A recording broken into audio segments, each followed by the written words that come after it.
but there's an emotional recovery, there's a mental recovery, and the physical recovery. So you take a little bit of this and a little bit of that. And when I say I'm fully healed, I've done a lot of emotional work.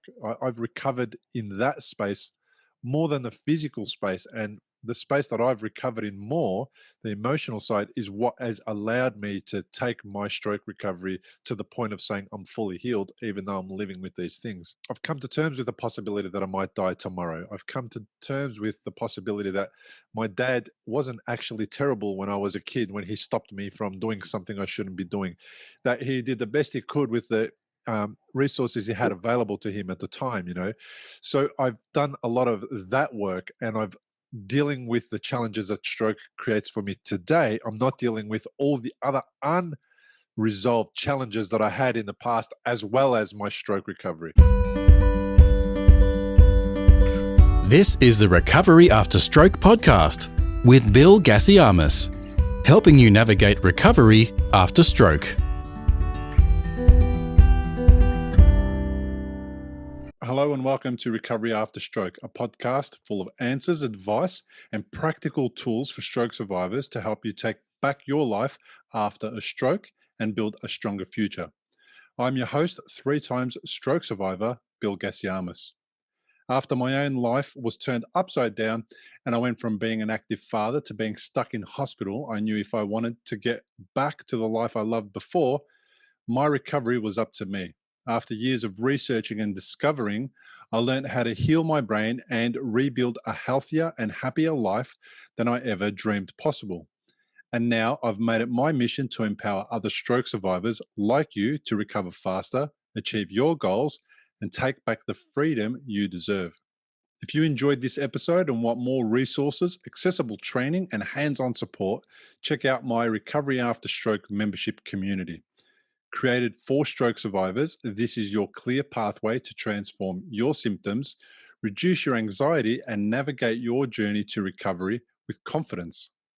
Head to recoveryafterstroke.com to find out more after this podcast. But for now, let's dive right into today's episode. This is episode 147, and my guests today are Louloua Smadi and Dr. Lynette Louise, who are both working to support people that have neurological conditions to thrive and move beyond the diagnosis with neurofeedback. Louloua is also the author of the book From Client to Clinician, but for right now, let's dive right into the show.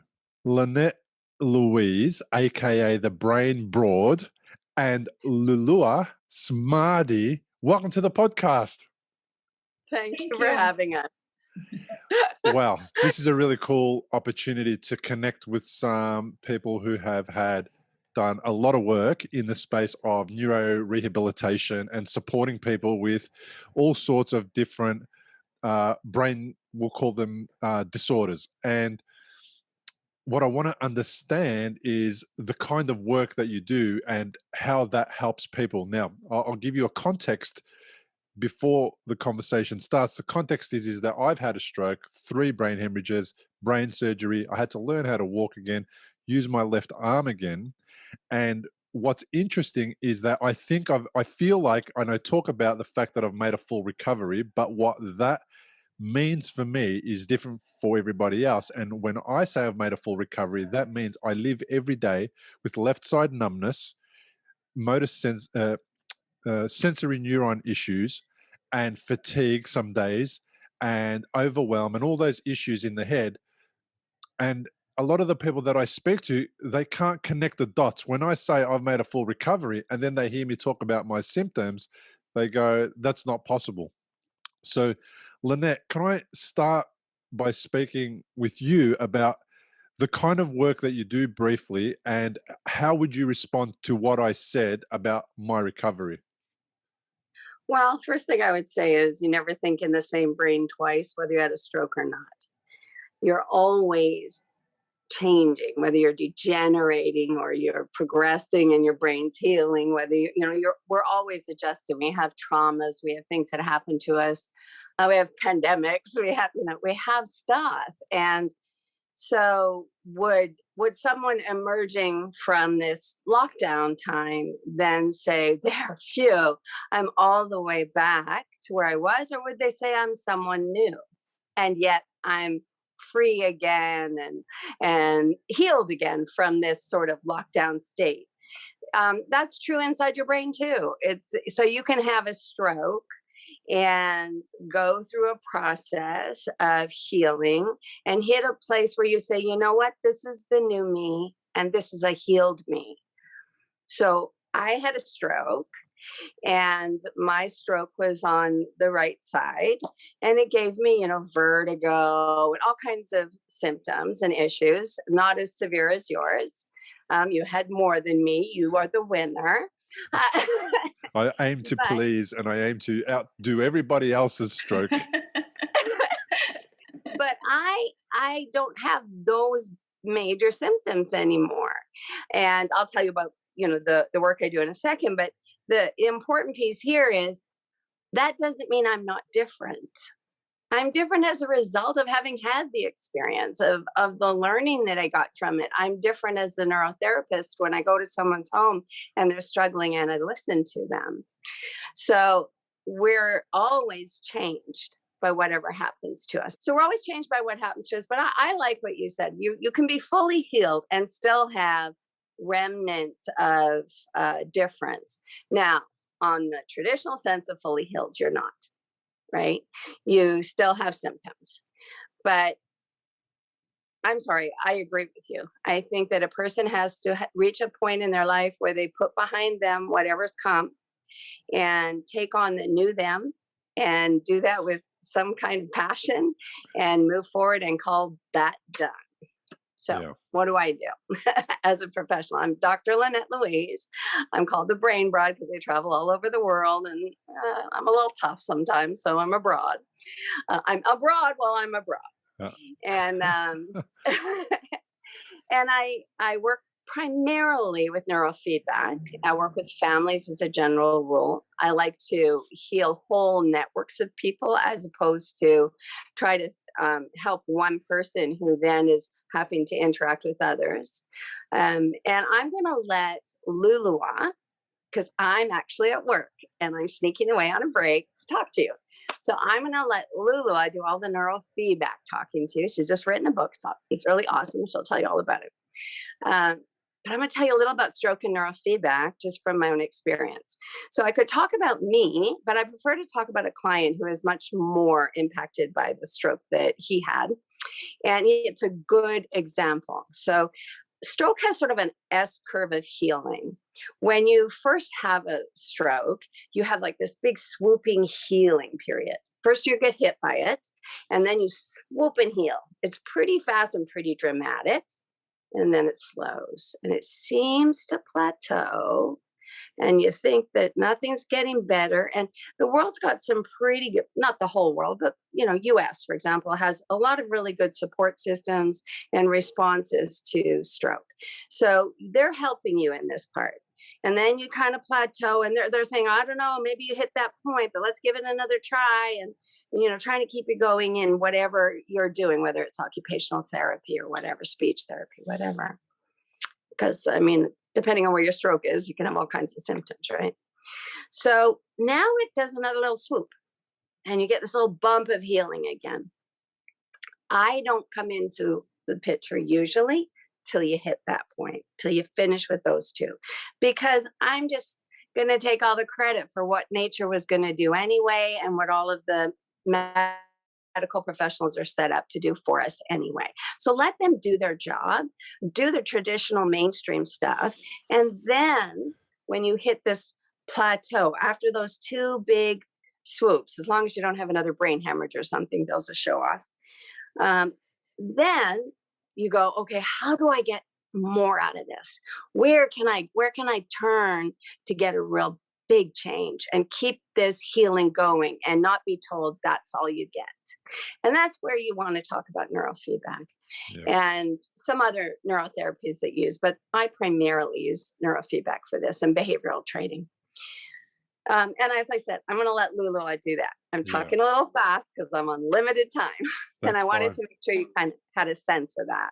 That's fine. I'm going Um, to definitely get a lot out of Louloua about that. So before we do that, I want to ask you about that those bumps that you spoke about, those curves that you spoke about recovery, because a lot of stroke survivors will experience that recovery. They'll get excited and then they'll get down in the dumps when the supposed plateau happens, or somebody says to them, you've plateaued, or right. some well meaning doctor or nurse says, that's about all you can hope to get. Don't set your expectations too high and all that type of thing. And that's really frustrating to hear that doctors still today say that to people. You're probably never going to walk again and all that stuff. What do you say to somebody who's listening and has been told that, and they kind of brushed it off, but really it's affecting their recovery? What would you say?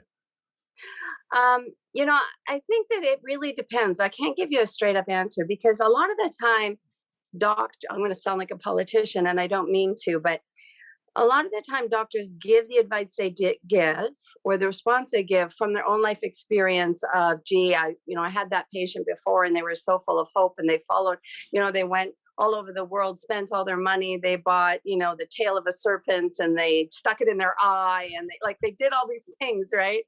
And they're trying to save you from that. They're trying to say, I want you to get on with your life. Mm. And some of them say it because they're exhausted and they don't know, they don't have any other tools, and they're just saying it just to get rid of you as a patient because your insurance ran out. And some of them say it because they haven't taken the time to get to know your family and that you've got a kind of support system that would really help you. So there isn't an answer to your question, but I would say to the person hearing it, that if you listen to all my answers just now, you can take what they say with a grain of salt and you can decide what that means for you in your life experience, what you want to do. If you want to stick the tail of a serpent in your eye, you go ahead, but it's probably not going to make you walk again. Um, I get why we tell people to stop hoping because we think that's going to free them from this sort of passion they have for healing. But what are we leaving them with? No passion? What's that for? I mean, the idea is to have a goal in life and a passion for it. So if yours is to get better, then, that's fine. Do that and take it with a grain of salt. That's what I would say to that. And the patient I wanted to tell you about is kind of a good example. So he had the stroke and his wife is a nurse. And, they called me in because and the way she said it, which is interesting because she was a psych nurse, right? And she's like, I just want him to have his confidence back. I just want him to have his confidence back. And I'm like, so he had a left hemispheric stroke and you're just worried about confidence. It's an interesting thing. What do you mean? Never mind, wait till I get there. So I like to not know too much other than some mirror imaging stuff because then I'll sort of reinforce the problems in the home. I want it to be sort of new to me. So I get there and he's been crying since he had the stroke. He can't stop crying. Now, this is something that happens with stroke victims, not all, depends on where the stroke is. And it doesn't always happen the whole time. Sometimes it hits in that moment that you're talking about, and then they just cry and cry and cry. But he could not stop. He just cried and cried and cried and cried. And to her, she's thinking psychologically, he just needs his confidence back. He had a stroke. He needs this. I'm like, well, no, it's a little more than that. So I get out my equipment. And he's crying and crying. He's gone through all these hoops. He's been told that's all they can do. They're offering all these psych meds and everything. And I come in. I swoop in with my equipment. I stick the sensor on his head. I say, I'm not going to ask any questions. I got to get you to stop crying first. And he's literally, right? And 10 minutes later, he's no longer crying ever again, unless somebody, grief or normal crying. And now we can do some work. Well, that looks pretty magical, doesn't it? Somebody's sitting there and they've watched their husband go through all these things. He's lost his math ability. He was a math genius. That was his job. He's lost some ability of one arm. He's got issues, right? But the thing that's tearing her up is he's crying and crying and crying. And in 10 minutes, I fixed that. And I literally could have packed up and flown away, and they would have still thought of me as an angel of mercy. but there was much more that could be done. So it kind of goes to what you said, you're on this journey. When do you get off? When do you say, that's enough healing for me? Time to get back to my no longer the same life, but the life that's presenting itself to me. Um, I don't know that you even ever have to do that, to be Yeah. honest. Yeah. I like I that. mean, you're also gonna age. You're also going to be degenerating and having life happen to you while you're healing. So it's a moving target at all times, kind of like the wave that's coming in while the other one's going out. So I think you can just say, this is what happened to me, whether it's a physical trauma or a stroke or emotional trauma, and what am I going to do with that, and how am I going to live today? Yeah, love it. That's fair enough. I mean, most people that struggle with that concept that we've spoken about briefly, that whole plateauing situation, is they think that the whole recovery has to be the stroke recovery, but there's an emotional recovery, there's a mental recovery, and the physical recovery. So you take a little bit of this and a little bit of that. And when I say I'm fully healed, I've done a lot of emotional work. I've recovered in that space more than the physical space. And the space that I've recovered in more, the emotional side, is what has allowed me to take my stroke recovery to the point of saying I'm fully healed, even though I'm living with these things. Because I've come to terms with the possibility that I might die tomorrow. I've come to terms with the possibility that my dad wasn't actually terrible when I was a kid, when he stopped me from doing something I shouldn't be doing, that he did the best he could with the resources he had available to him at the time. So I've done a lot of that work, and I've dealing with the challenges that stroke creates for me today. I'm not dealing with all the other unresolved challenges that I had in the past, as well as my stroke recovery. So I, Can I ask you a question? yeah, Are you better today than you were before? I'm better than I've ever been, and I've got See, that's more why challenges than I've ever had. yeah, that's why you're calling it fully recovered, because just because you had to take some different pathways, right? I used to say I adopted a bunch of children that were multiply handicapped. And so one of my sons, I said a lot, very often too, I said, look, yes, you have all this against you. You have Tourette's, you have technical retardation, you have fetal alcohol syndrome, you have autism. But everyone else is going to hit about 18, and they're going to start going to the bar, and they're going to stop thinking too much, and they're going to stagnate. And if you don't do that, you can be like the tortoise and the hare. You can just keep on keeping on. So he's 30, 32 now. Oh gosh. And he did that. He followed that advice. They didn't all, but he did. And it's really played out to be exactly that. And it kind of reminds me of your story. You traded in maybe some numbness for some emotional maturity. You traded in so in the end, are you a better cocktail human? Yes. And that is what could say about that man that I worked with in the end. And there were some really dire things that were going on in his life, and he would never have addressed them had I not shown up, and I would never have shown up had he not had the stroke. Yeah, lovely. Mm. Well, it was meant to be, and it seems like I think we've come to that time where you need Yeah. to scoot off, and we Yeah. need to pass Go the to Louloua. baton to Lilua.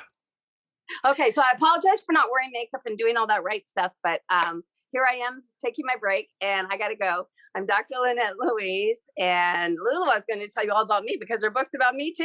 See you later. Bye. Yes. I'm not wearing makeup either. Yeah, me neither. It's 1 a.m. here, so. Oh, wow. Thank you for being here. I really Oh, appreciate it. I love doing this.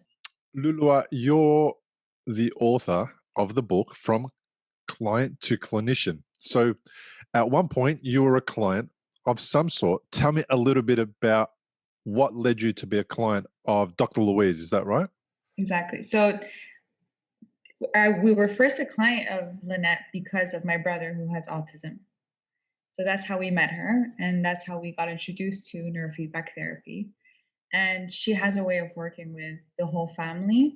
So I got to do neurofeedback as well. And my primary issues when I was young, I was 15, or depressive tendencies and attention issues. I was failing at school. I was a typical, ADD teen who was sad all the time. And that's how I started as a client. And then what happened is that I saw really good changes, not only within me, but within my brother. And she also helped my younger brother and my younger sister. And I just got so fascinated by this that I decided to pursue it professionally. And then I became a clinician. And I work primarily with children with disabilities, autism, cerebral palsy, special needs. So that's what I do now. And I train under the supervision of Lynette, and she has tremendous experience. She's adopted she has 8 children and has adopted 4 who are multiply handicapped. And my book is kind of my way of learning with Lynette. And so it has interviews with her, and it really is just about her specific approach that is very holistic and loving in a way, and full of, she's full of knowledge, and she knows her neuroanatomy really well. Wow. So yeah. Firstly, how does somebody have 12 children and still able to get onto a podcast? That's amazing. Sorry, eight, not 12. Oh, even so, well, how does she manage to still do that work and do all these things? I'm going to have to ask her about that on another interview, I think. But for right now, I'm curious to know about your 15-year-old self. So, what were you like, and how was that impacting your life? And then a little bit later, what we'll do is we'll talk about what neurofeedback is and how it supports altering the way that the brain works. So, what kind of person were you like at 15? What impact was your condition causing to you? The main issue I was having really is I wasn't able to focus and study.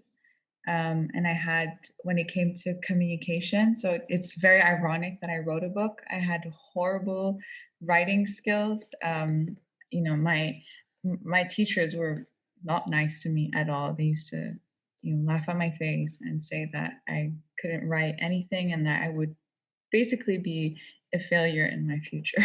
That is a very French way of teaching. And obviously the whole environment feedback that you're getting doesn't help, and it kind of encourages that, which I'm sure is the same when you're dealing with stroke. If you don't have the right environment next to you, you just end up believing what people are telling you. And what was fascinating to me is when I learned about the brain and that it wasn't my fault that I was feeling that way, or that I had, that I was lacking certain abilities and skills. I was mind blown, and I felt so good to know that there was something in my brain that was causing this.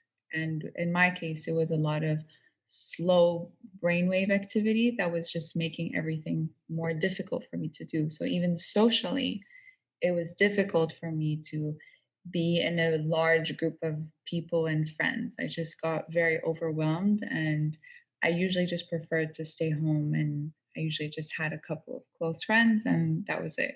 So, Um, what you just said sounds like what stroke survivors say. So, y- yes. you got overwhelmed and you preferred to be at home, not a lot of people and not a lot of stimulation at the same time. So that's very interesting. So it sounds like what you're describing is what I've described about my own brain in the past, and what other people are describing about their brains. But until the age of 15, this was normal for you. You didn't know any different. Explain to me what the slow, what was it that you said about the neurons? Was it that they were working slow, Slow or wave. Yeah. yeah? So explain that. What does that mean? So your brain has chemical and electrical energy, and that's how neurons communicate.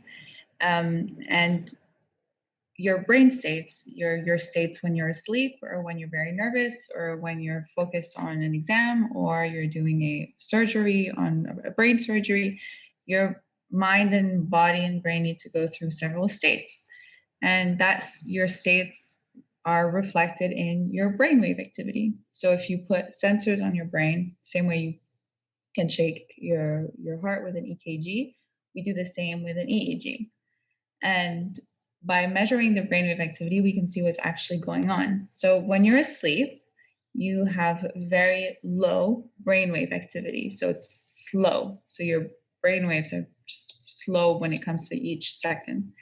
And then typically, and I'm really simplifying this, the more tense you are or the more active you are, let's say, the quicker your brainwave activity will be. So, and your brain needs specific amounts of those frequency groups depending on where you are looking in the brain, depending on what state you're in, depending on your environmental factors, so many things. And a lot of disorders and psychological issues and any brain challenge really you'll be able to see what's happening in your cortical activity. So really when you're looking at EEG, if it's non-invasive, you're only looking at the cortical, but you could also put electrodes on the actual brain, and that's much more you can actually see what's happening. When you're just cortical, it's on the scalp. Anyway, still very effective.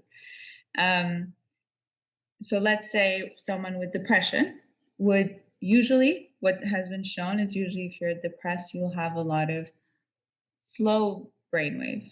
If you have lots of anxiety, you'll have a lot of high brainwaves, fast. So what was happening with me, that's true. I had no idea. It got worse when I was in high school because there were more challenges thrown at me. So then I started seeing the lag I had with my classmates. And that is something that also happens with stroke. You basically have a slowing of your brain activity after it, especially in certain areas, maybe where the stroke happens, or maybe it ends up being a compensation, depending on the case. And so actually that slowing of the activity of the brain ends up creating so many symptoms because of it. So if you just think about your energy in general, if your brain is running at a very slow pace, but the world around you is going faster than you are, then you end up not being able to do anything.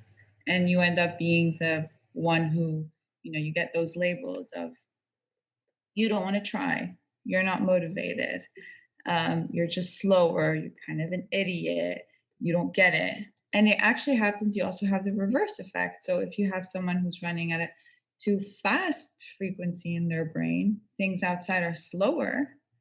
And actually they get the opposite, which is usually you don't care because you're maybe too hyper, or you don't care because things are going so slow around you and in your head, you just cannot stop thinking of everything that's happening, that you end up not wanting to do anything either because you're just overstimulated, but in a different way.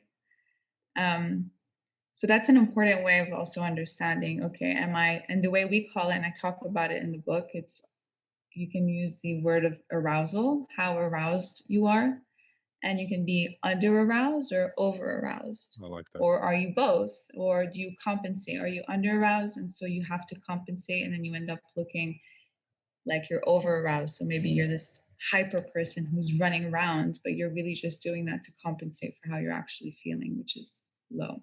Right. That makes sense. Interesting. You mentioned anxiety and you mentioned depression, but very often when you speak to people who have anxiety or depression or have one, they seem to be looped together. They seem to be combined a lot by a lot of people. So you hear about people talking about after the stroke, they have anxiety and depression. They might have depression about certain issues and they might have anxiety about certain issues. So typically, stroke survivors will say they're anxious about the possibility of another stroke. They're anxious about the possibility of what their life is going to look like in the future. And they're also depressed about what the stroke has done to them. And they're also depressed about what the future might look like. So, how can you be both things at the same time? Is it possible? Yes, of course you can. And it can be from two different things. First of all, your brain can have different states. So, my frontal lobes can be low, so maybe I can feel more depressed when I use my frontal lobes, but my parietal lobes could be running on a faster pace. So maybe when it comes to using as spatial orientation, I'm going to get all revved up because I just don't have I just can't use those skills.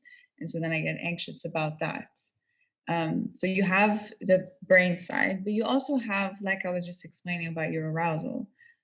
A lot of the time, anxiety possibly comes from depression. If you've had a stroke and are in recovery, you'll know what a scary and confusing time it can be. You're likely to have a lot of questions going through your mind, like, how long will it take to recover? Will I actually recover? What things should I avoid in case I make matters worse? Doctors will explain things, but obviously because you've never had a stroke before, you probably don't know what questions to ask. If this is you, you may be missing out on doing things that could help speed up your recovery. If you're finding yourself in that situation, stop worrying and head to recoveryafterstroke.com, where you can download a guide that will help you. It's called 7 Questions to Ask Your Doctor About Your Stroke. These 7 questions are the ones Bill wished he'd asked when he was recovering from a stroke. They'll not only help you better understand your condition, they'll help you take a more active role in your recovery. Head to the website now, recoveryafterstroke.com, and download the guide. It's free.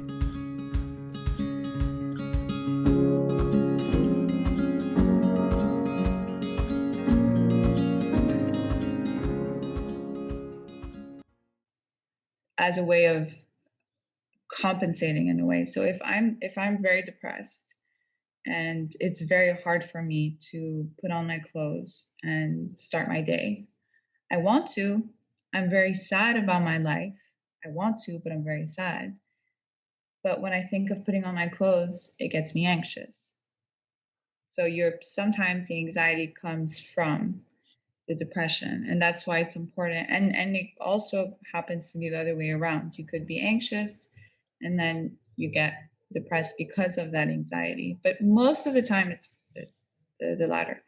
And that's why it's important to actually figure out which one has the bigger presence. And maybe a quick way of understanding that is if you had to pick between the 2 things that happen to you the most, you get mostly sad, depressed, or angry, mad.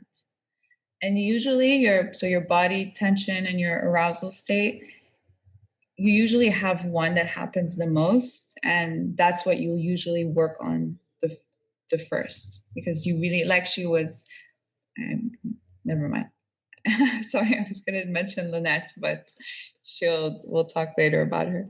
It was an example. Yeah, that's okay.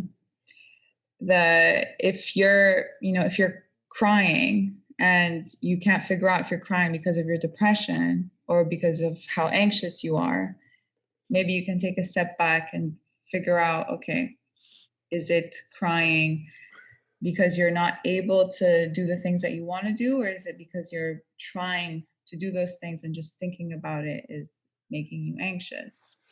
I love it. It sounds like what you're saying is you're trying to identify the root cause of the main imbalance in your emotional state or mental state, right? So you get into the root cause. If we go to the root cause and we address that, we might intervene better and quicker than if we were trying to intervene from the other angle because we hadn't stopped to think about it, or the clinician that we're seeing, the counselor, the psychologist, the whomever hasn't been able to ask more in-depth questions to get you to that point to really understand what is at the root cause. Now, I can understand how depression might be the symptom of a root cause that comes from somewhere else.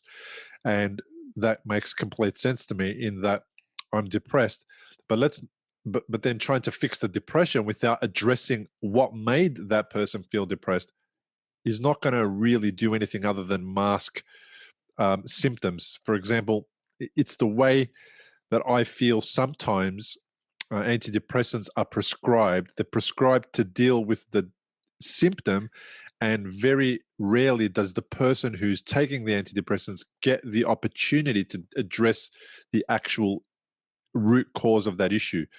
So I think it's a key thing that sometimes is missed when people are prescribed antidepressants, and I'm okay with people getting prescribed with antidepressants for a period of time to help get through some rough stages, to help Exactly. Yeah. intervene in a very critical moment in life.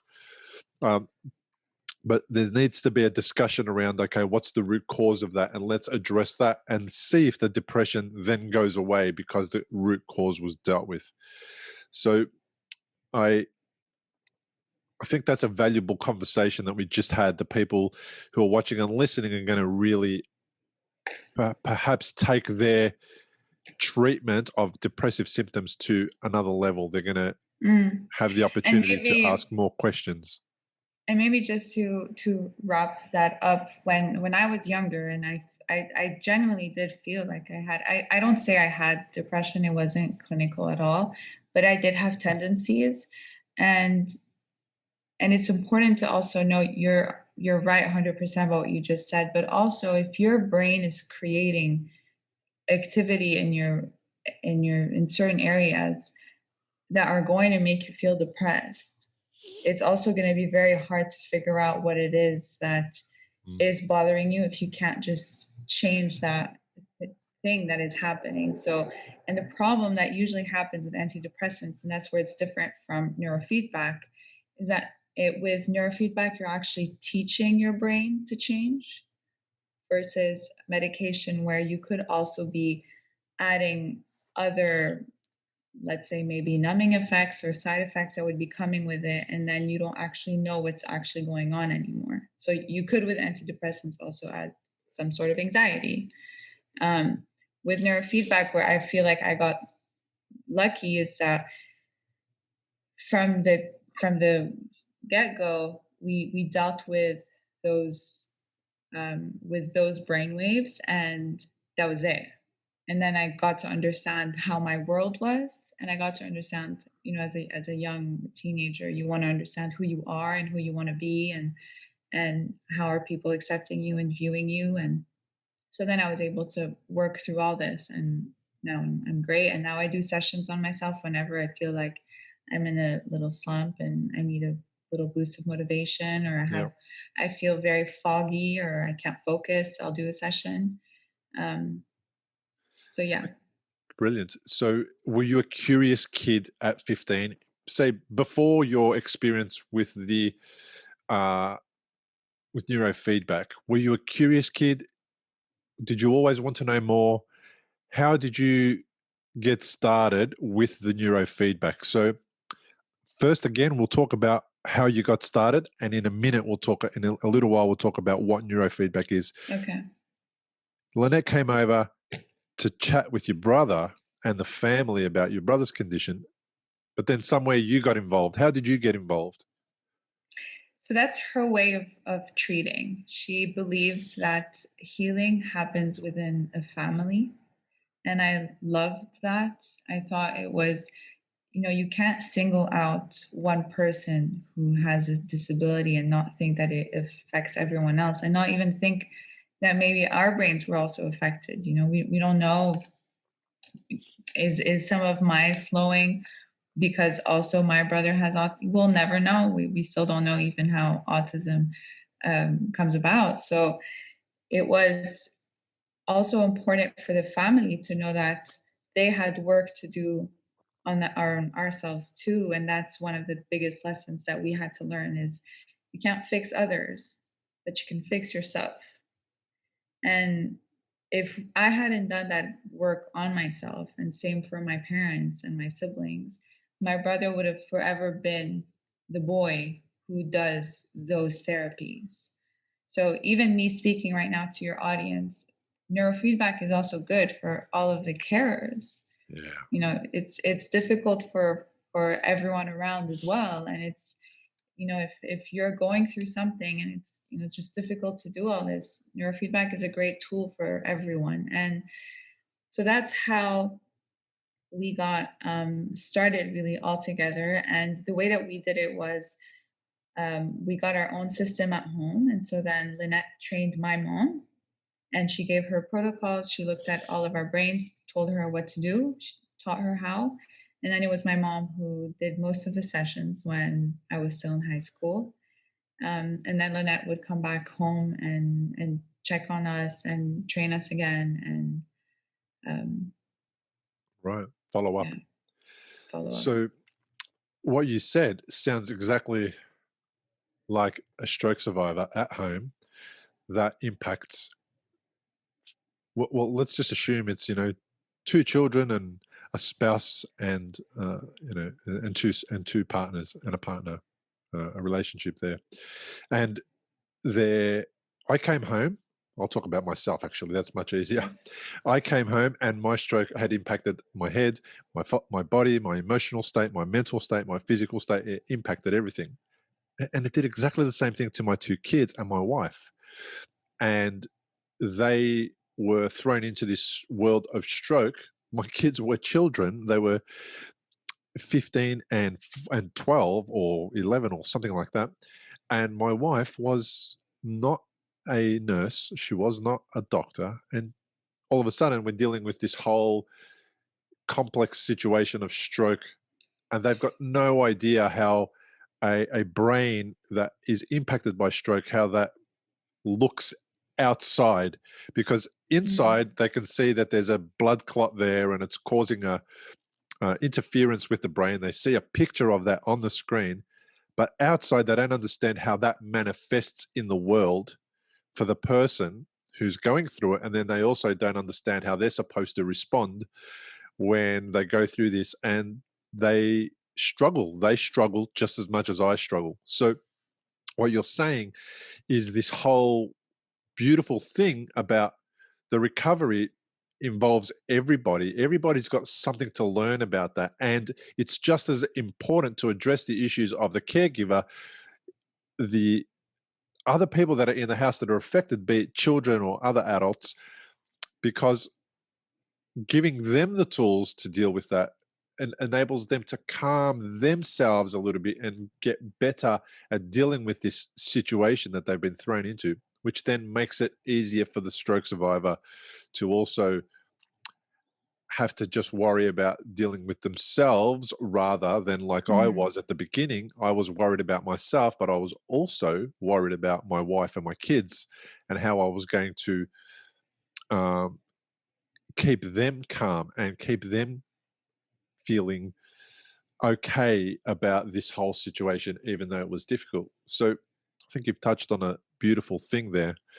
Um, and and now that we've got to that point, I want to fast forward a little bit, because you were 15.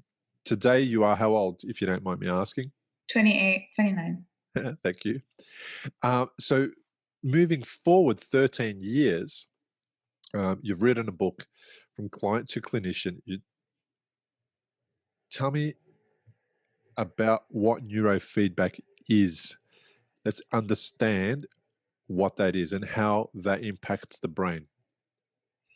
So neurofeedback is a brain therapy that improves brain functioning by training individuals to control their own brainwave. And very simply put, the way we do that, it's technically done with the EEG. You can also do it in an fMRI machine, but let's not get into that. So with the EEG, you would need either people use, the full cap things. I'm sure you've seen them before, or It's just like a silicon cap, and it yeah, has electrodes on it and wires attached to it. yes. But you don't need that necessarily. You could also just use 3 to 4 electrodes. So, it's not that invasive if that's something that they're not comfortable with. Because I know my brother wouldn't have been able to do that. So you put the sensors wherever you want them to be, depending on the case. Usually you'll start in the middle of the brain. And the sensors are connected to a computer. It's very simple. It's just 1 or 2 laptops. And we are seeing and measuring the EEG. As we're measuring the EEG, you as a patient are getting feedback about your brainwave activity. And you're getting feedback based on how we want it to perform. So every time your brain performs the way we want it to, in the desirable direction, you'll get a reward. So this is not an intrusive therapy wherein you get electricity in the brain. That is something else. Here, it's pure feedback. It's pure information. It's a Right. binary code. It's reward punishment. It's operant conditioning. It's classical conditioning, Yeah. where you are basically just asking the brain to go in a certain direction. And whenever it does that, you get an audio reward, so a beep, and you also get a visual reward. It could be a Pac-Man that's eating the dots. It could be a puzzle piece. So every time it beeps, every time you do the right thing, you get a puzzle piece popping up. It needs to be very simple. Um, and it's really just asking the brain to change. And simply put, you have the EEG, the normal EEG that you would see, and then we filter it and we ask to look at that in more detail. So we look at the slow brain waves, maybe the middle ones, the fast ones, and we ask, okay, we want more brain waves that are faster here. We want less brain waves that are slower here. And each time that your brain does that simultaneously, you get a reward. So it sounds like it's actually taking advantage of neuroplasticity. Yes, that's what it is. It's self-regulation. It's neuroplasticity at its best. And And there's a it's visual aspect to it. So for once, what you can do to the person is, instead of trying to get them to imagine what neuroplasticity looks like, you're almost demonstrating neuroplasticity on the screen, because they're getting this instant feedback. Your brain is doing this right now. When it does that and it feels better and it does better, this is what it looks like. And now you have a visualized way to bring your brain over from this pattern to this pattern, and yes, when you do that, you're getting a reward. And as you do that, the neuroplasticity into that space, that new space, that supportive space, increases. The neurons fire more often, they connect more often, and when they connect more often, you start to decrease the other neurons that are not supportive, just as a matter of they get filtered out and the new ones come on. And then as a result of that, you're also able to practice that, which is like practicing anything. The more you do it, the better it gets. Is that right? yeah, I don't even need to be here. You got it. Oh, it's lovely. I'm glad that I got it, because it's really important for me to get it, because we can have multiple conversations like this down the track to the people who are listening and watching, so that we can truly get people to understand what neuroplasticity is. Because I know what it is. I interviewed Dr. Michael Merzenich about neuroplasticity, but it's very difficult to explain it to somebody. And when you can visualize it and you can show them an image on the screen, it makes it much better. So how soon do you start seeing, now we'll talk about how quickly it can work. How soon do you start seeing spikes of the new neuronal patterns and the new uh, response in the brain waves? How soon does it happen? So technically, so it's the temporal resolution of EEG is, I don't know how many milliseconds. It's very, very fast. So if you're actually looking at the EEG data, you can see changes happening instantly. Now, you have brainwave change and then you have behavioral change, right?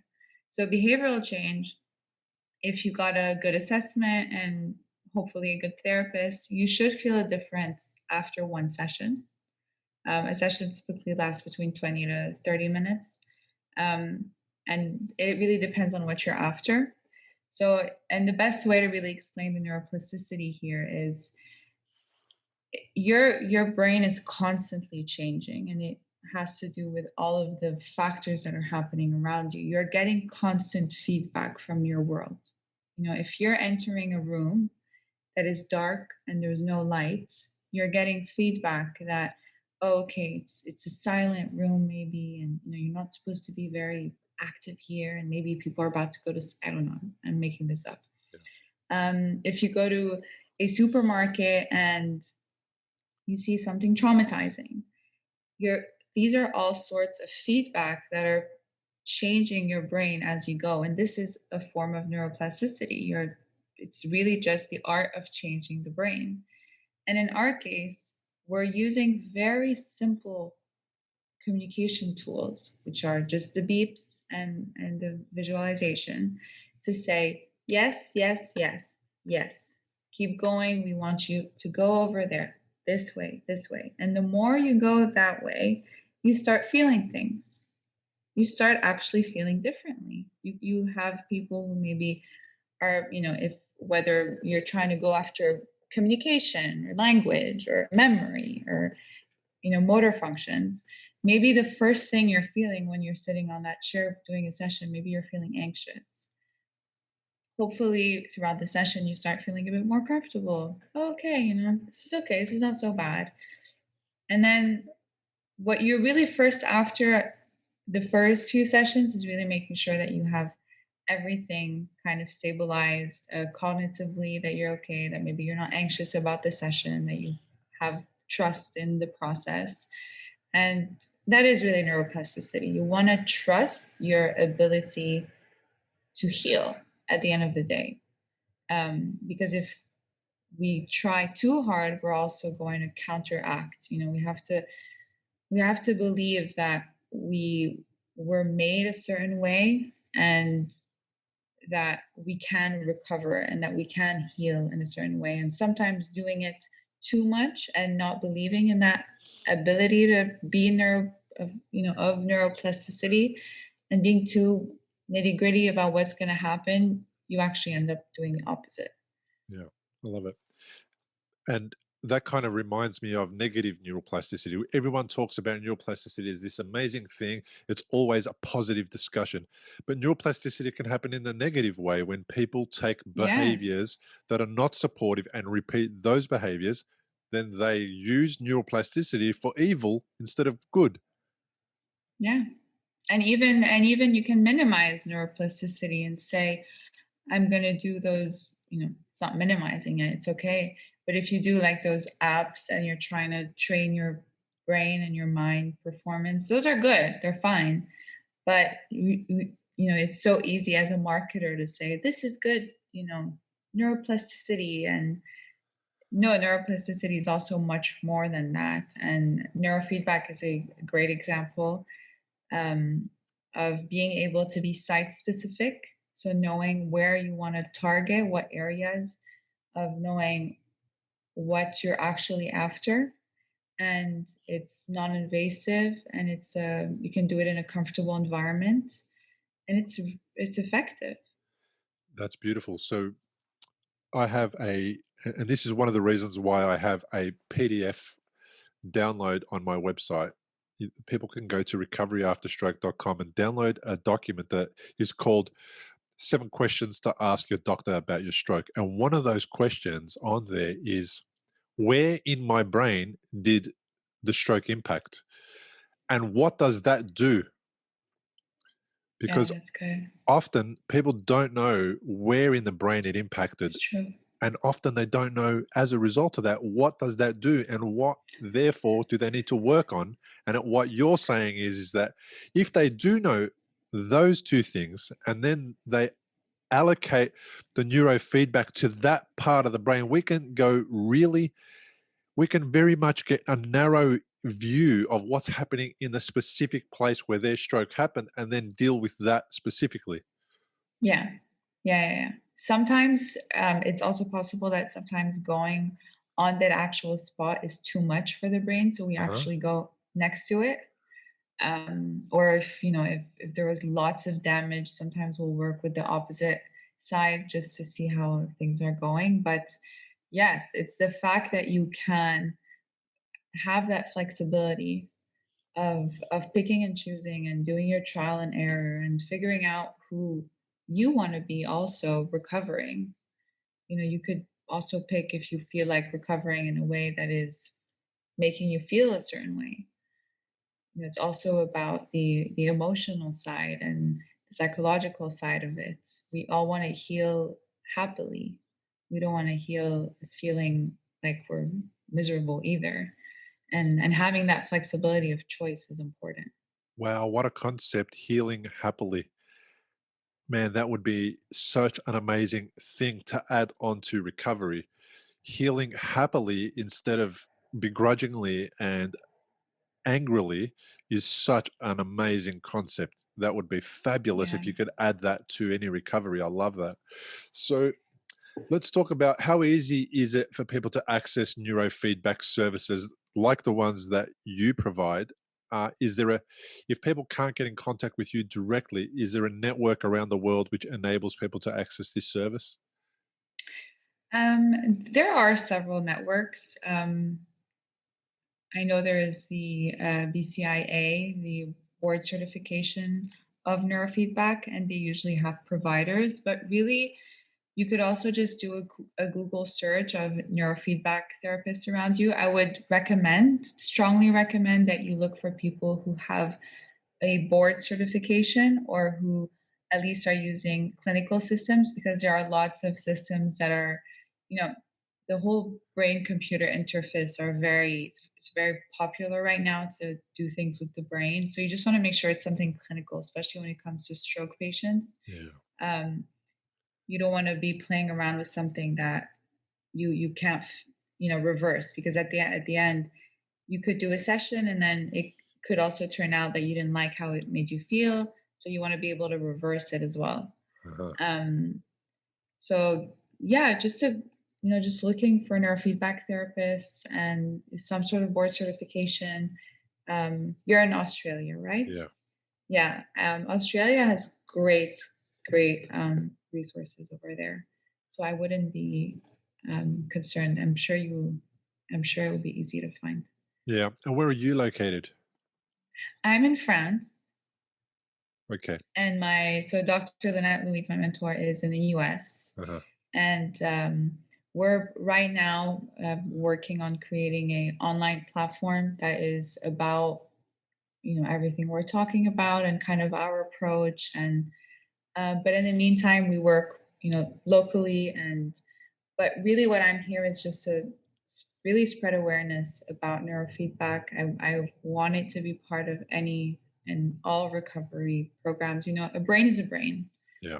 That's what Lynette always says, and I always love it. Whether you were diagnosed with whatever disorder or whatever trauma we had, a brain is a brain, and most of the healing principles apply. With me, with my brother with autism, I'm able to speak that way with you because of my clients, but really, to be very honest, it's because of my personal experience. When we go through something personally, it just hits you differently than just working with clients, because at the end of the day, you're not home with them, Yeah. and home is where things happen, and home is where the healing truly happens. You could be going to all the best therapists in the world, but if you don't come home and feel strong and balanced and supported, um, it won't help that much. And you want to have the most impact you can as possible. Yeah, I agree. So you were inspired to write a book, from client to clinician. Tell me a little bit about what the book is about. So it's essentially about my story from client to clinician, and it goes through also the story of my brother with autism and how we believe he's, fully. I don't like to use the word recovered for autism, but he's made so much progress and has grown so much. Some people may look at him and say, "No, he hasn't. He's very autistic. What are you talking about?" Um, but considering where he was and where he started and what he's doing with his life right now, he's earning a certificate to become a chef pastry, and he is doing so many beautiful activities. He just grows and grows year by year, and he's amazing. And so it's a lot about his story, and really it goes into detail about what it's like to live with neurofeedback. Because if you look up what neurofeedback is, it's very technical and it's kind of scary to read about it. And I wanted to offer a personal story of neurofeedback. And so it's our stories along with an explanation of neurofeedback. Yeah, And it beautiful. kind of goes into the field. Um, and you can get, so what I didn't talk about, for instance, is you can get a brain map of your activity and see actually what's going on. There's so many ways of doing neurofeedback. At the end of the day, even if we have a certain way of doing it, just starting it and doing neurofeedback, as long as you're happy with your provider and with how your healing is going, it's just good for your brain. So that's what the book is about. It's made to be very simple and friendly to anyone who's interested in neurofeedback. And yeah, that's what it's about. Beautiful. And it's easy to get. Can people buy it online? Where can they get it It's from? on Amazon, so just an Amazon order, Okay. and Fabulous. I'll have all the links there. If somebody wanted to reach out to you directly after this podcast, what's the best way to find you online? Where would they go? And best way to reach out? so my book website is clienttoclinician.com. You can find me on Instagram. It's Louloua, LOULOUA.SEH. And that's also my email if anyone wants to email me, louloua.seh@gmail.com. And and my book is on Amazon, and I just hope it reaches the hands of the people who are in need and just want to learn. Yeah, fabulous. I think it will. And it's a great way to do a case study.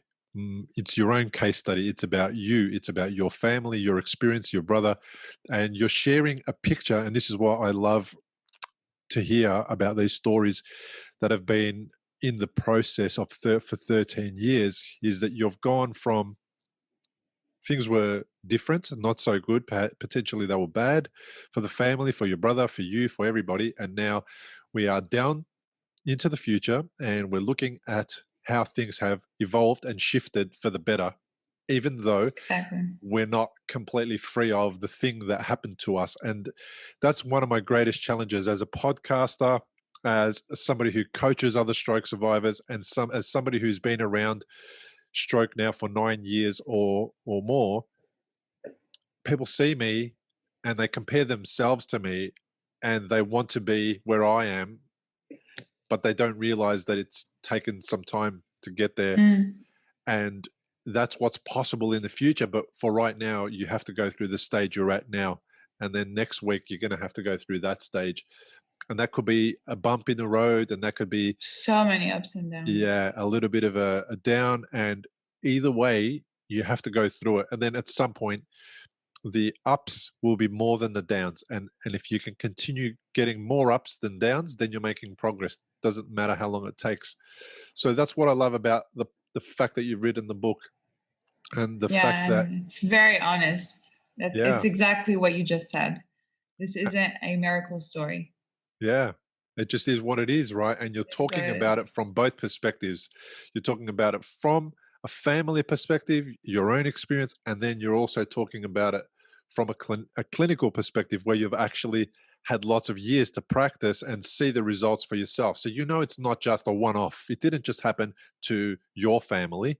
It's happening to multiple people out in the world, all over the world, from different backgrounds, from different experiences and different issues and different challenges, but uniquely being supported in the same way. And this is what I love. I love that that story of hope, because that's what I think doctors who deal with us in our recovery fail to do, is they fail to give us the long-term view, because they just want to get us home. Their job is to get you, to keep you alive and then send you home. That's what their job is. So don't take anything that they say to heart, other than the fact that they're doing their best they can do to get you home alive and well, and the rest is up to you.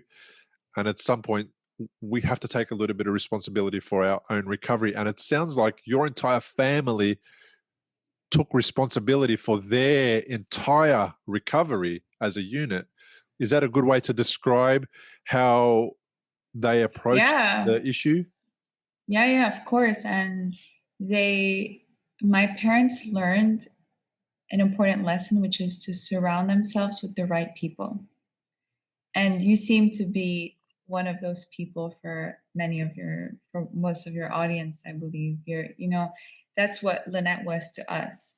A lot of doctors and teachers, were not nice to my brother.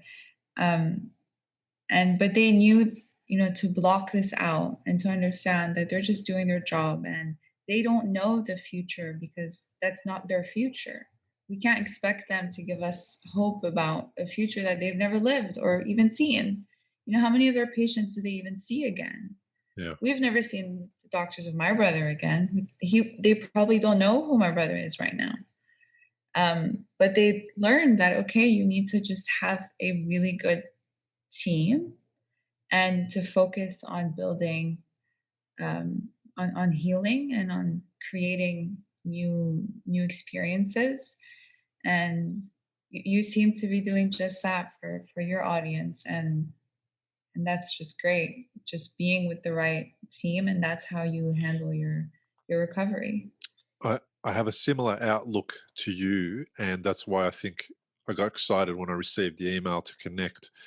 And I love what you do. I love how you go about it. I think it's in the most caring way. Okay. It's taking everybody into consideration, and you're part of my team, and that's the beauty of it. We've created our own teams, and here we are. Our team has just come together so that we can share knowledge across our own communities. And here we go. This is how it's done. So I want to thank Yeah. you so much for coming onto the Thank podcast, you. sharing I your really family enjoyed story. it. Thank you. My pleasure. And I know it's very late in France right now, so I'm going to let you go to bed. So thank you Okay. for being on the Thank you. podcast. Thank you so much, Bill. I really appreciate it. Thank you so much for joining me on today's Recovery After Stroke podcast. Do you ever wish there was just one place to go to for resources, advice, and support in your stroke recovery? Whether you've been navigating your journey for weeks, months, or years, I know firsthand how difficult it can be to get the answers you need. This road is both physically and mentally challenging, from reclaiming your independence to getting back to work to rebuilding your confidence and more. Your symptoms don't follow a rule book, and as soon as you leave the hospital, you no longer have the medical professionals on tap. I know for me, it felt as if I was teaching myself a new language from scratch with no native speaker in sight. If this sounds like you, I'm here to tell you that you're not alone and that there is a better way to navigate your recovery and rebuild a fulfilling life that you love. I've created an inclusive, supportive, and accessible membership community called Recovery After Stroke. This is an all-in-one support and resource program, and it is designed to help you take your health into your own hands. This is your guidebook through every step in your journey, from reducing fatigue to strengthening your brain health to overcoming anxiety and more. To find out more and to join the community, head to recoveryafterstroke.com. See you next time. Importantly, we present many podcasts designed to give you an insight and understanding into the experiences of other individuals. Opinions and treatment protocols discussed during any podcast are the individual's own experience, and we do not necessarily share the same opinion, nor do we recommend any treatment protocol discussed. All content on this website and any linked blog, podcast, or video material controlled this website or content is created and produced for informational purposes only and is largely based on the personal experience of Bill Gassiamis. The content is intended to complement your medical treatment and support healing. It is not intended to be a substitute for professional medical advice and should not be relied on as health advice. The information is general and may not be suitable for your personal injuries, circumstances, or health objectives. Do not use our content as a standalone resource to diagnose, treat, cure, or prevent any disease for therapeutic purposes or as a substitute for the advice of a health professional. Never delay seeking advice or disregard the advice of a medical professional, your doctor, or your rehabilitation program based on our content. If you have any questions or concerns about your health or medical condition, please seek guidance from a doctor or other medical professional. If you are experiencing a health emergency or think you might be, call 000 if in Australia, or your local emergency number immediately for emergency assistance, or go to the nearest hospital emergency department. Medical information changes constantly. While we aim to provide current, quality information in our content, we do not provide any guarantees and assume no legal liability or responsibility for the accuracy, currency, or completeness of the content. If you choose to rely on any information within our content, you do so solely at your own risk. We are careful with links we provide. However, third-party links from our website are followed at your own risk, and we are not responsible for any information you find there.